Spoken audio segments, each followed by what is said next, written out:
The Twin Dilemma has often been labelled the worst Doctor Who story ever, and when I say often, I don't mean a handful of times, I mean a lot. In multiple Doctor Who magazine polls, it's finished dead last.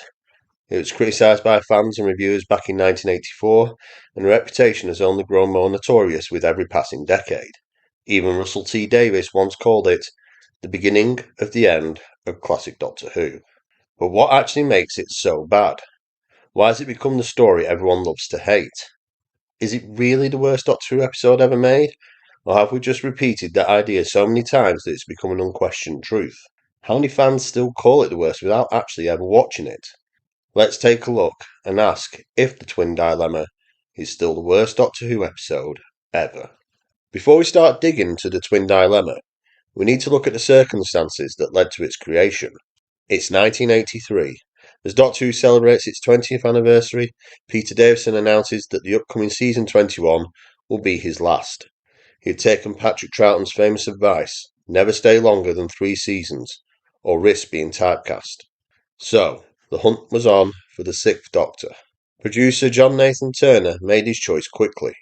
Colin Baker, a seasoned TV actor who had already appeared in Doctor Who as Commander Maxwell in Arkham Infinity. Baker impressed Nathan Turner not with an audition, but with his larger-than-life personality at a wedding reception. It was a decision script editor Eric Saywood later criticised. But regardless, the 6th Doctor was born. But Nathan Turner had another trick up his sleeve. Traditionally, the Doctor regenerates at the end of a season. This time, though, he wanted to shake things up. For the first time since the Hartnell to Troughton change, regeneration would take place within the season, with the new Doctor's first full story closing out the series. His reasoning? Why make audiences wait a whole year for a new Doctor? Introduce him now and build the excitement for season 22. So, at the end of the Caves of Androzani, viewers watched the 5th Doctor collapse and transform into the 6th. The question then became, what kind of debut story should introduce this new incarnation? Nathan Turner pushed for a simple, straightforward adventure, but script editor Eric Saywood wanted something more elaborate and ambitious. The compromise was to hire writer Anthony Stephen, a respected veteran of British television, but someone with no previous experience writing for Doctor Who. And from the start, things went wrong. Stephen struggled to complete a script on the tight schedule created by Nathan Turner's decision to move the story forward to the end of the season. On top of that, he fell ill during the writing process, forcing Saywood to finish large chunks of the story by himself. So, even before the cameras started rolling, the Twin Dilemma was already a production in trouble. So, what is the Twin Dilemma actually about?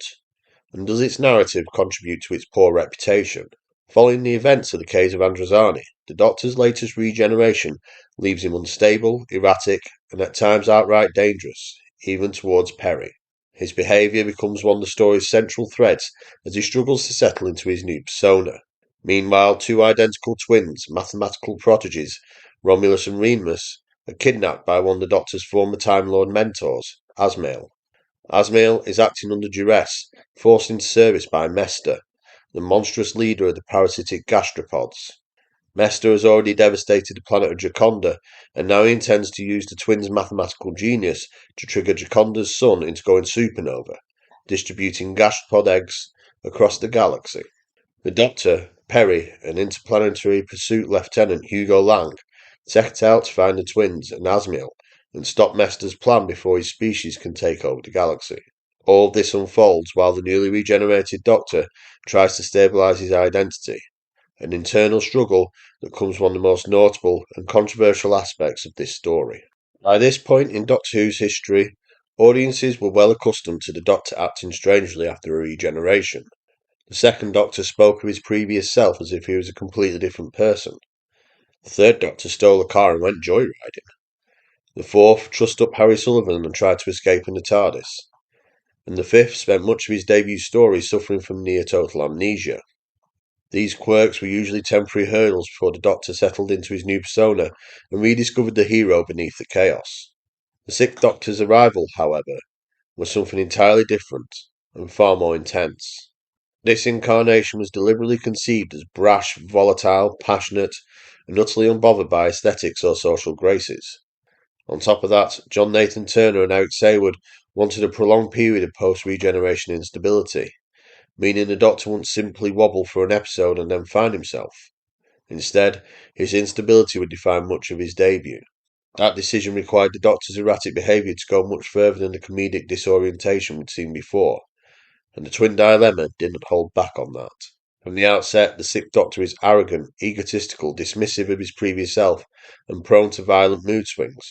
At one point, he infamously even attempts to strangle Perry. The guilt of this act drives him into a self-imposed hermit-like retreat on Titan III, declaring Perry his disciple, in a strange attempt to purge his guilt and re-centre himself. It's here that he crosses paths with Hugo Lang and becomes entangled in Asmiel's kidnapping of the twins. Although glimpses of the real Doctor do begin to break through as the story progresses, his personality remains widely inconsistent for all 4 episodes. For large portions of the story, he is simply unlikable, and that is difficult for an audience used to the Doctor as a beacon of stability, kindness, and moral certainty. You often find yourself caring more about Perry's well-being than the Doctor's struggle. The idea of exploring a darker, more unstable regeneration isn't a bad one on paper. In fact, it could have been fascinating. But here, it feels pushed too far, to the point where the Doctor sometimes feels more like an antagonist than a protagonist. And that's not Colin Baker's fault. If anything, he performs the material with total commitment. The issue lies in how the character was written. Even the story's final line, "I am the Doctor, whether you like it or not," lands with a sinister edge, softened only slightly by a final attempt at reassuring smile. Both Perry and the audience are left unsure whether he's truly recovered. Thankfully, as season 22 unfolded, we do see a more balanced Sixth Doctor. Still bold, still sharp-edged, but recognisably heroic. But in the Twin Dilemma, the Doctor's instability overshadows the entire narrative. When the Doctor isn't the emotional anchor of the show, everything else begins to wobble, and the Twin Dilemma spends a lot of the time leaving the audience without a hero at all. Classic Doctor Who was never blessed with a lavish budget. The show often relied on creativity, ingenuity, and the occasional stroke of production genius to bring alien worlds to life. Usually the production team would identify 1 or 2 standout stories each season and funnel a bit more attention and money into those. Unfortunately, when budgets weren't managed well, it was usually the latter stories in the season that suffered. Here, the Twin Dilemma is a textbook example of a production feeling the financial strain. As the final story of season 21, you can tell the budget was stretched incredibly thin, but a lack of money doesn't automatically mean a lack of taste. Yet here, questionable design choices and unnecessary spending only highlight the story's visual shortcomings. Let's start with the sheer number of locations. The story features the twins' home, the TARDIS interior, Interplanetary Pursuit headquarters, Asmiel's ship, the surface of Titan III, Asmiel's safe house, the surface of Gioconda, and multiple rooms within the Giocondan Palace. That's a lot for any classic Who budget, let alone the scraps left at the end of a production year.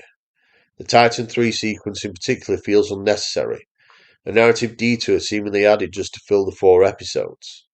Ironically, both Titan III and Gioconda were filmed in similar-looking quarries, only a few miles apart. Had those scenes simply taken place on Gioconda, it would have saved money, time, and perhaps a chunk of the story's choppiness. It's not all bad. Some of the model shots of the spaceship and safe house are actually quite impressive for the era. But overall, the more is more approach works against the production. Then we come to the costumes. Creating futuristic or alien fashion is notoriously difficult. Designers must imagine a style that doesn't yet exist, and what seems bold at the time often looks dated years later. The Sixth Doctor's infamous coat was deliberately designed to be garish, a visual signifier of his alien, unpredictable personality. But some of the other costume designs are genuinely baffling. The twins' brightly coloured tracksuits haven't aged well, and when Hugo Lang sheds his burnt uniform after crashing, he suddenly appears wearing a hideous tinfoil-esque multicoloured coat. Somehow outshines the Doctor himself in the tasteless fashion department, and won't look out of place on a genie in a low-budget pantomime. And then there's Mestor. On paper, he's a terrifying antagonist, parasitic slug-like creature with immense psychic power, the ability to kill through embolisms, and a chilling grip over Gioconda. But in execution, his design is frankly disastrous. Cross-eyed, barely able to move, and rubbery to the point of comedy, Mester looks more like a toy from a bargain bin than a villain meant to instill fear. What makes this stranger is the native Giocondan characters. Bird-like humanoids actually look rather inventive. The makeup must have taken considerable time and effort to apply, and there are at least 5 Giocondan characters on screen. This makes you wonder why the same level of craftsmanship wasn't applied to Mestor, the main villain. It's a baffling allocation of resources. In the end, the Twin Dilemma simply isn't an easy watch visually. Some aspects show genuine effort and creativity, but they're buried under budget restrictions, questionable choices, and a scattershot approach to where time and money were spent. It leaves you repeatedly asking the same question. If the focus and resources had been shifted just slightly away from the unnecessary sets and background characters, could the story have looked dramatically better? A strong actor can communicate character, emotion, and intention when the script is working against them. Classic Doctor Who is full of examples like these. Just look at some of Tom Baker's performances, which elevated stories that would otherwise barely register. In the case of the Twin Dilemma, we've already discussed how the script drags down the introduction of the Sixth Doctor despite Colin Baker's best efforts. But beyond the writing, several performances further diminish the story's overall quality, or, in some cases, the lack of performance. Let's start with the twins themselves, Romulus and Remus, the narrative centerpiece, and the very reason the story has its title. Played by real-life identical twins Andrew and Gavin Conrad, their characters are supposedly intellectual super prodigies, whose disappearance triggers a security crisis. Yet, as an audience, we don't feel worried for them, nor do we connect with them in any meaningful way. They come across as bratty, smug, and emotionally detached. But more importantly, the acting just isn't convincing. And while it is always difficult to criticise child actors against their adult counterparts, the Conrad twins simply feel out of their depth, delivering their lines without much nuance or engagement. Unsurprisingly, they only made one more screen appearance before disappearing from the television screens forever. Nicola Bryant as Perry was, ironically, the most established actor in the main cast at this point, despite the Twin Dilemma being only her third story. From rebellious teenager in Planet of Fire to distressed companion in the Caves of Androzani, her range had already been tested. But here, with the added pressure of supporting a volatile post-regeneration Doctor and maintaining a difficult American accent, she struggles to keep the performance grounded. The best example is the infamous forced crying scene at the end of episode 2, where Perry believes the Doctor has been blown up. It's not entirely her fault. She was given almost nothing to work with, but the strain shows. More frustrating, though, is the presence of several very experienced actors whose performances should, in theory, elevate the material. Maurice Denham, an accomplished veteran, plays Asmiel, yet he frequently looks as though he's unsure what scene he's even in. Dennis Chinnery, excellent years earlier as Garman in Genesis of the Daleks, appears here as the twins' father, Dr. Sylvester, but feels oddly subdued. And Edwin Richfield, once a standout as Captain Hart in the Sea Devils, is buried so deeply under Mester's rubber suit and distorted voice that none of his acting strengths get a chance to shine. Between all these performances, it's hard to tell where the poor writing ends and the wooden acting begins. Yes, it's difficult to salvage a script that's already teetering, but with this level of talent, including several returning Doctor Who actors no less, you'd expect some attempt to lift the material. Instead, much of the cast feels lost, confused, or just simply disengaged. There is, however, one bright spot. Kevin McNally as Hugo Lang. Some fans have even suggested he shows enough charisma and presence to work as a potential companion. Unlike many of his co-stars, McNally was at the beginning of what would become a continuous acting career, eventually starring in the Pirates of the Caribbean films as Joshua Gibbs, and returned to Doctor Who decades later as Professor Jericho in Flux. His performance in the Twin Dilemma stands out precisely because he seems to understand the assignment. Play it straight, give it energy, and at least try to sell the material. So far, we got an unlikable Doctor, questionable design choices, clumsy budgeting, a troubled writing process, and some wooden acting. All this is wrapped around what is, on paper, an inventive idea involving Mester and his scheme to disperse the gastropod eggs.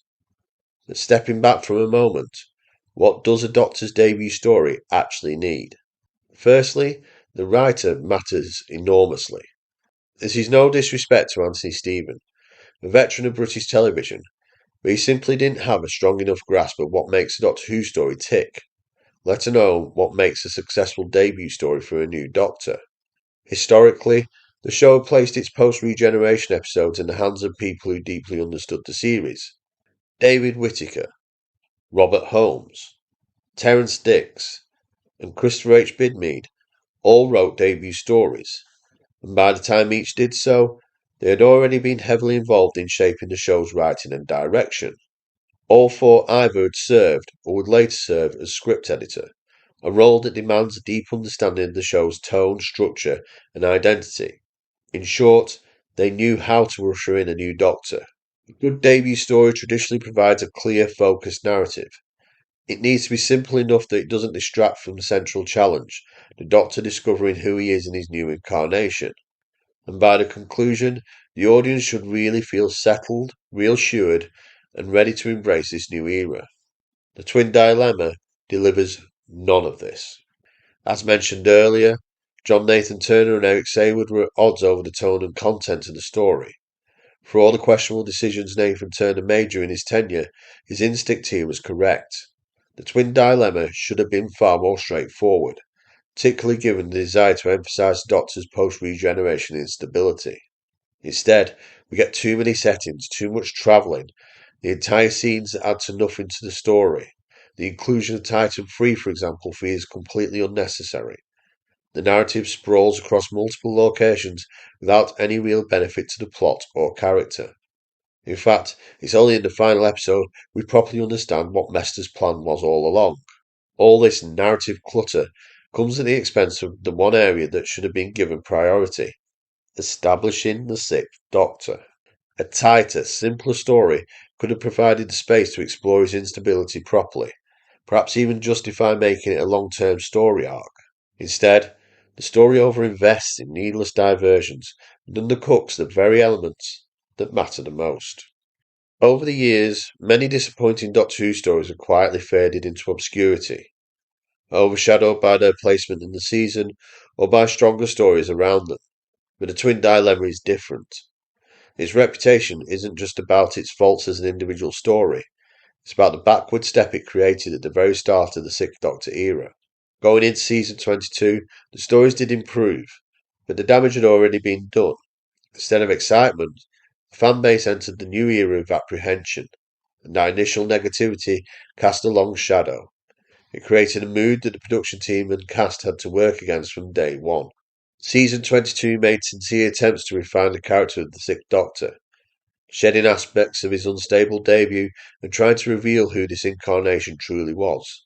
And while opinions vary, there are bold, ambitious stories within Colin Baker's first full season, alongside some clear misfires. Yet, the atmosphere surrounding the Twin Dilemma unfairly tainted the reception of everything that followed. You feel that the entire era was judged more harshly because of just one poorly received introduction. This wasn't limited to the fans either. Higher up in the BBC, attitudes towards Doctor Who were already lukewarm at best. Michael Grade, in particular, was openly critical of the show, and the misfiring debut of the Sixth Doctor only cemented his low opinion. It undoubtedly contributed to the controversial decision to place the series on hiatus after season 22. Would the Sixth Doctor's era have been held in higher regard if the Twin Dilemma had been a stronger story? Quite probably. The first impression matters, especially when followed by a year-long gap before viewers got to see the Doctor again. Audiences were left with little more than the memory of a deeply divisive introductory story, reinforcing the negativity surrounding the era before it even properly begun. Perhaps Russell T Davies was right when he suggested that Twin Dilemma marked the beginning of the end of classic Doctor Who. It may not have single-handedly ended the series, but its consequences were felt far beyond its 4 episodes.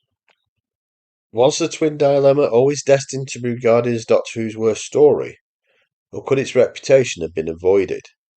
The answer to me is yes, it absolutely could have been better. It was never going to be that all-time classic, but many of its failings were avoidable, and a series of questionable decisions contributed to its rock-bottom status. The first issue lies with the writing. The writer, more familiar with Doctor Who's tone and structure, could have delivered a simpler, more focused story that allowed the precarious task of establishing the Sixth Doctor to breathe. There is a near-perfect modern comparison in Peter Capaldi's debut as the Twelfth Doctor. Like Colin Baker, Capaldi had appeared in the series before, and his Doctor was initially brash and unpredictable, and difficult for the companion to adjust to. Both Doctors begin their era with a slight edge of abrasiveness. But Deep Breath, Capaldi's debut, gave the audience a straightforward plot, allowing the Doctor's character to take centre stage. Despite his sharp personality, he quickly established his heroic identity, and the narrative supported this rather than competing with it. A more restrained approach to setting, story complexity, and production design would have likely warmed the audiences more to the twin dilemma. This is a story where the less is more approach should have been the guiding principle. Fewer unnecessary scenes, fewer locations, and a tighter focus on the essentials could have elevated the debut substantially. But perhaps the biggest misstep was timing. Season 21 had just delivered The Caves of Androzani, one of the most acclaimed Doctor Who stories ever made.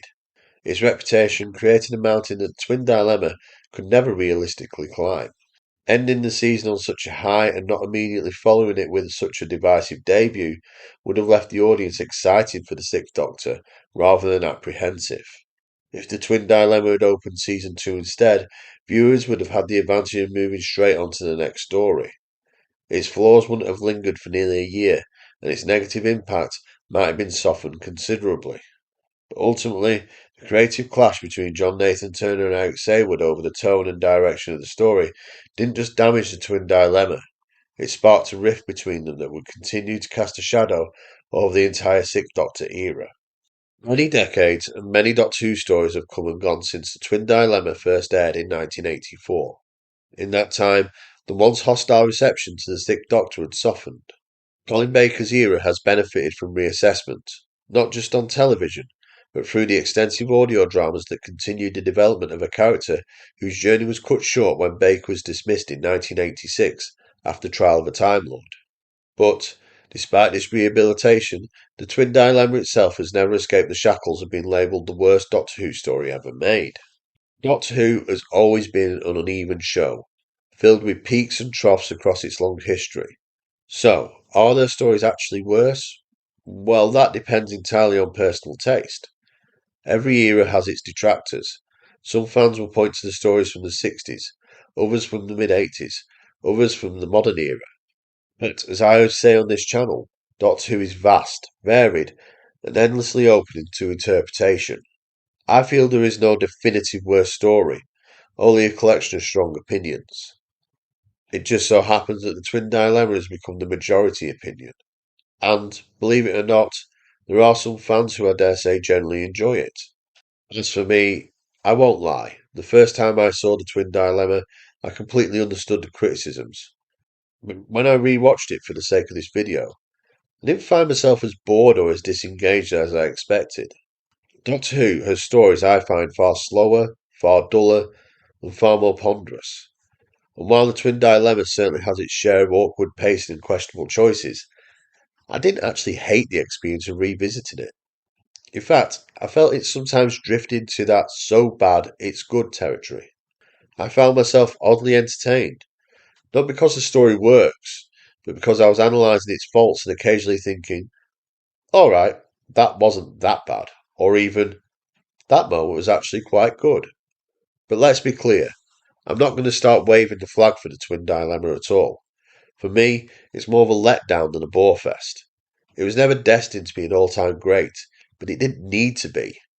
Its primary job was simple: introduce the Sixth Doctor and convince us he is still the hero of the show. It doesn't achieve that. It leaves you wondering when we're finally going to get to see the finished article of this incarnation. What wasn't up for debate, though, is that the Twin Dilemma was a missed opportunity, one whose poor execution cast a shadow not just over its own legacy, but over the entire Sixth Doctor era. And because of that, I don't think it will ever be reassessed as anything more than a disappointment that it remains. But tell me, what do you think? Is the Twin Dilemma the worst story in Doctor Who history? Maybe it's not as bad as we think. Maybe someone out there ranks it in their top 10 all-time favourite stories. And if you do, I'll really love to hear from you. But let me know in the comments below. For now, it's the end, but the moment has been prepared for.